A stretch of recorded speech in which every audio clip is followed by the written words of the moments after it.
我哋今晚住喺撒哈拉沙漠呢一個豪華營地。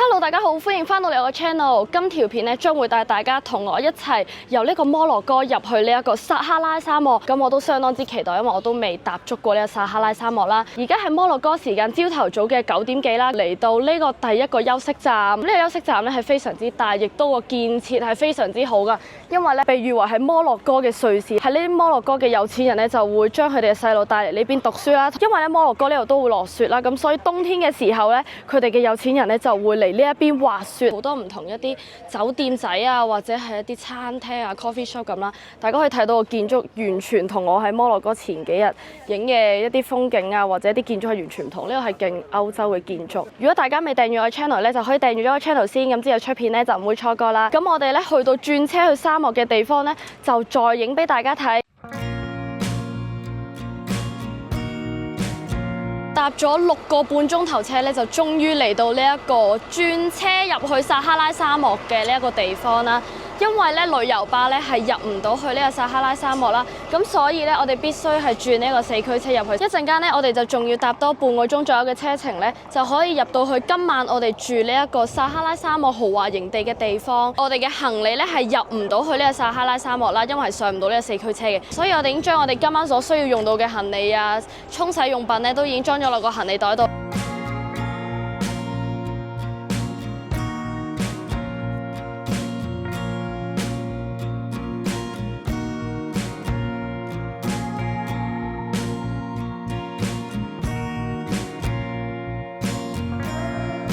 我哋啱啱終於落車嚟到我哋今晚住嘅營地，大家見到咧呢啲就係我哋今晚嘅房。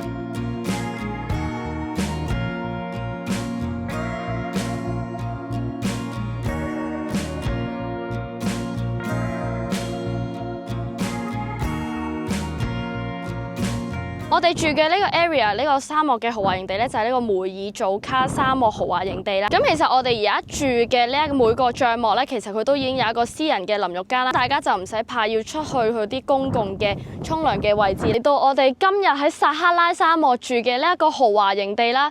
咁其實老實說咧，我覺得個營地咧就唔係話真係想像中咁豪華，因為咧佢個色咧都比較單調啦，同埋冇我想像中睇到上網嘅圖片咁靚啦。但係我哋都可以帶大家睇下我哋間房係點嘅。呢個營地咧，每一間房、每一個帳幕咧，其實都係用摩洛哥嘅城市去命名啦。咁我哋咁啱今次咧就係住到菲斯，大家見到個空間真係比較黑暗少少啦。呢一邊咧就見到有2張嘅單人床啦，咁同埋咧其實佢都有啲叉電嘅位喺度嘅，咁大家都可以帶自己嘅電話嚟叉電啦，唔會話真係冇得叉電咁樣嘅。大家帶翻個轉插咧就會用到噶啦。個冷氣機就唔係話好涼啦，個空間因為太大啦，咁所以其實都好過冇啦，我覺得。係一個超級大嘅空間啦，咁有啲梳化，有張台，再入到嚟呢個位呢，就係呢一個沖涼嘅位置啦。呢度就係個企缸，呢個就係個馬桶。因為大家都知啦，沙漠嘅供電咧係比較難啦，所以佢哋係用發電機嘅。咁所以咧叉電啊，未必係好快。大家咧都應該係用唔到呢個風筒噶啦，所以咧大家都唔需要自己帶風筒啦，或者呢度都唔會有風筒提供，因為可能有機會一搶電咧，咁成個營地就冇電。咁所以咧大家就可能要預咗冇得洗頭啦，或者係用呢個自然風咧，等到啲頭髮乾。啱啱咧就同大家嚟分享咗呢一個今晚我哋住撒哈拉沙漠呢個豪華營地啦。咁其實老實說咧，我就覺得冇我想象中或者上網見到啲片咁豪華嘅，可能因為大家住嘅 camp 唔同啦，咁所以就唔係我上網睇到嘅影片或者圖片咁樣啦。但係我覺得總括嚟講都係舒適嘅，比想象中可能一個沙漠嘅一個營地咧，其實已經算係好㗎啦。咁唔知大家覺得呢一間房又點樣呢？今次喺撒哈拉沙漠咧就會經歷唔同嘅活動，就例如喺騎駱駝睇日落、食呢個晚宴啦、參加呢個螢火晚會，同埋夜晚可以睇下會唔會見到星星，同埋聽朝我一定會校定鬧鐘睇呢個日出嘅。咁大家就記住繼續睇落去啦！超級大風啊！呢個沙漠，同埋我想講嘅係，其實我已經噴咗一個好重嘅定型啦，但係其實已經抵抗唔到呢個撒哈拉沙漠嘅風。我哋準備就去騎駱駝啦，因為已經見到啲駱駝喺個 reception 後邊啦，同埋大家可以睇下超級好天啊，藍天白雲啦。啱啱咧其實係烏雲密佈啦，我哋仲驚睇唔到日落，但係我諗而家藍天白雲應該就睇到啦。好得意啊！佢哋逐個排喺度唔喐咁樣咯。準備上呢個駱駝。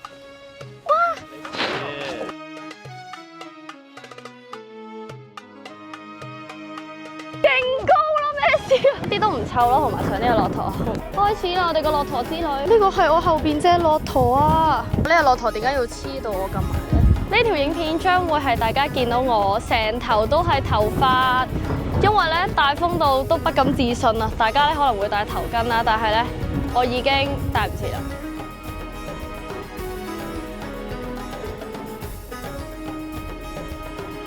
你準備上車，哇，好高啊！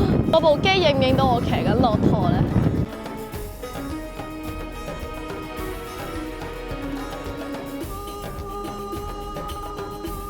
我而家幾經辛苦，啱啱將條繩咧轉咗去左邊隻手啦。騎住個駱駝其實都幾好玩，我覺得我第一次騎駱駝啦，同埋係都幾蹬。因為咧，哇！我個囉柚就嚟跌啦！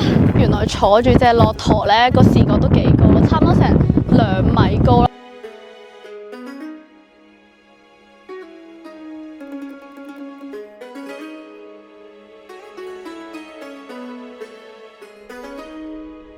唔知我哋個 local 做咩？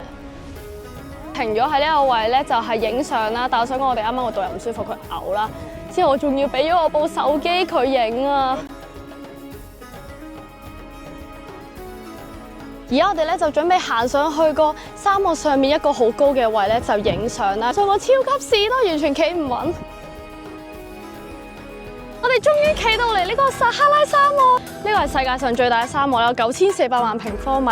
大家可以見到後邊呢個位啦，都係好靚嘅沙漠，好大，好幼滑咯。我想講呢度啲沙，雖然同杜拜啲沙應該都係差唔多，同埋我覺得呢度嘅缺點就係太大風啦。之後咧，你個頭髮好難 manage 到咯，就好似我而家咁啦，影相真係有啲難度。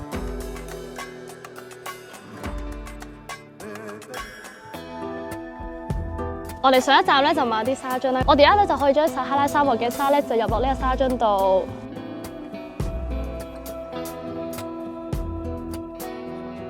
我哋啱啱咧就入好咗呢個沙樽啦，咁就可以帶翻香港做手信。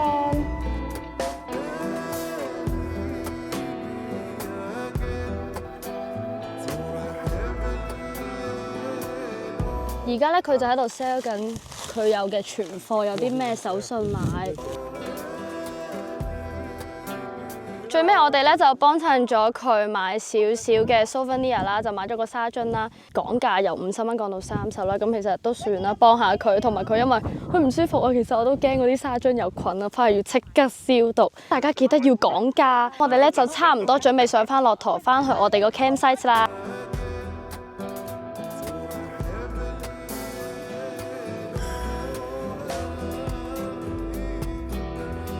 佢啱啱係噴咗個鼻屎定唔知鼻涕落我件衫度啦！突然之間後邊隻駱駝噴鼻涕噴到我成個鼻屎喺度啦！仲有件衫只係第一日着咯，所以我諗件衫都可能可以唔使要啦。大家可能都着啲污糟衫嚟好啲。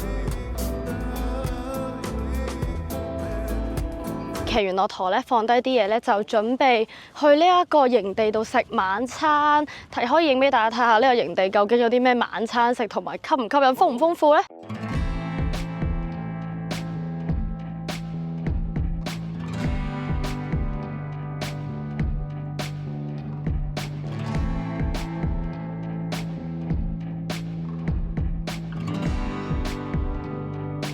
呢度咧原來仲會有個廚師喺度即場燒烤啊！如果你想食燒烤咧，就可以呢度叫佢即刻整同埋夾俾你。聽到佢話啲牛肉同雞肉已經燒好啦，咁而家就出去拎嘢食啊！再，哇！呢啲係羊肉串喎，勁吸引。我覺得呢度嘅 BBQ 其實都 OK 嘅，好有鑊氣嘅。我覺得已經比起出邊食嘅嘢好食啦。佢係真係即刻燒，應該係勁好食。哇！好燶啊！佢燶到脆嘅點解？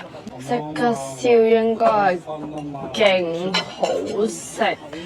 嗰啲肥膏嚟㗎。我覺得太燶啦，有少少。舊羊扒其實都燒得有啲乾。而家可以同大家分享下頭先嗰個騎駱駝體驗實在太難忘。嗰個捉住駱駝行嗰個人咧，佢又嘔啦又唔舒服啦，唔知佢肚痛定點樣啦。然之後我哋個駱駝咧，仲要幾隻都喺度打乞嗤啦，即係仲要噴到我件衫都係啦。所以我覺得今次嘅撒哈拉沙漠騎駱駝睇日落實在係太有回憶啦！個營火晚會即將就要開始啦，所以咧我哋就揾個位坐低睇下呢個營火晚會啦，好似都係維持半個鐘左右。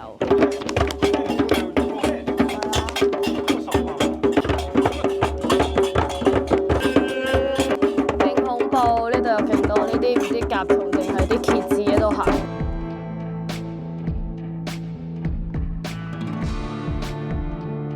早晨啊，咁多位，其實而家嘅時間呢係朝早5點嘅51分啦。點解佢咁早起身呢？就係決定喺呢個撒哈拉沙漠嗰度準備睇日出。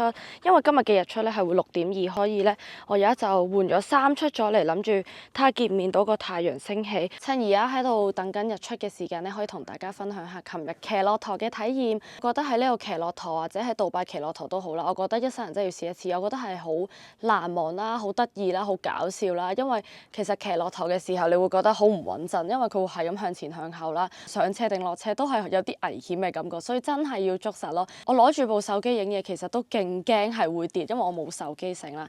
其實呢個營地我完全唔覺得話有好豪華嘅感覺啦，不過可能嚟到呢一個沙漠咧，都係類似啲咁樣嘅帳幕啦。雖然我見到咧上網係有啲靚啲啦，但可能咁啱我哋就安排咗呢一間，咁所以咧。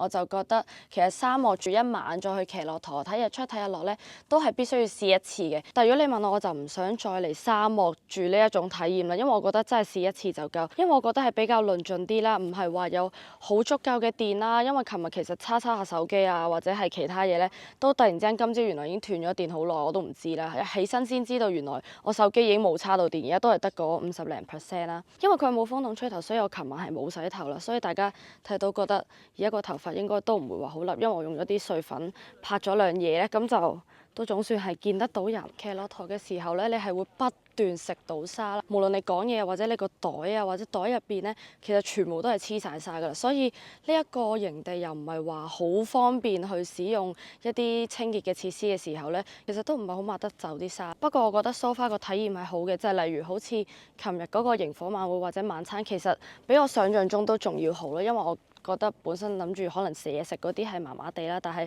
其實都 OK 好食喎，反而比起出邊自助餐好食啦。但係營火晚會就有少少尷尬嘅，雖然係只係 total 得20分鐘，不過我覺得咧嚟呢一度睇日出咧都係必須要早起身㗎啦，因為難得入到嚟撒哈拉沙漠，冇理由唔堅持埋最後一刻啦。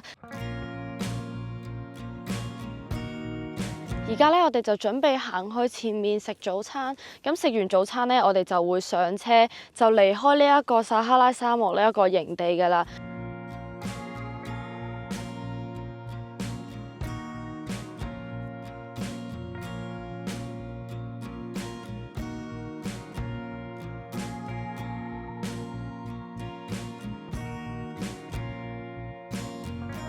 終於要喺呢一個營地度離開啦，咁我覺得呢次嘅體驗都幾開心，同埋我覺得嚟沙漠住一次都係必須要試一次嘅，同埋呢個係撒哈拉沙漠啦，個感覺係比較特別啲啦，同埋難得少少嘅。咁如果中意呢條片嘅話，就記得 like、subscribe 我 channel， 未睇我其他摩洛哥 vlog 咧都可以睇埋先。咁我哋就下條影片再見啦，拜拜。